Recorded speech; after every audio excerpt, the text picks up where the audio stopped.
Hello everyone, তো আজ হলো আমার জন্মদিন। আর সকাল সকাল ঘুম থেকে উঠে স্নান করে মার আমি চলে গিয়েছিলাম পুজো দিতে। তো যাওয়ার পথে এখানে দীপ্তি কেবিন থেকে মা মিষ্টি নিয়ে নিয়েছিল। তারপর আমরা চলে এসেছিলাম মন্দিরে পুজো দিতে। আর এই যে দেখো, ইনি হলেন বালুরঘাটের আমাদের সকলের রানী বুড়িকালী মা। আর এই যে পুরোহিত দাদুকে দেখছো, ইনি অনেক বছর ধরে পুজো করছেন, প্রায় আমি অনেকদিন ধরেই দেখছি। আর তোমাদেরকে দেখিয়ে দিচ্ছি আমি এখানে আমাদের বুড়িকালী মার মন্দিরে কি কি ঠাকুর রয়েছে।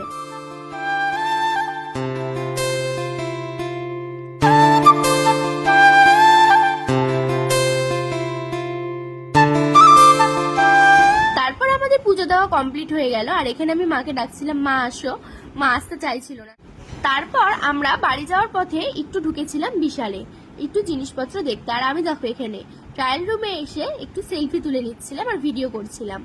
যাই হোক, তো এইভাবে সকালটা পার করলাম। তো পরের ভিডিও আসছে খুব তাড়াতাড়ি। Bye bye.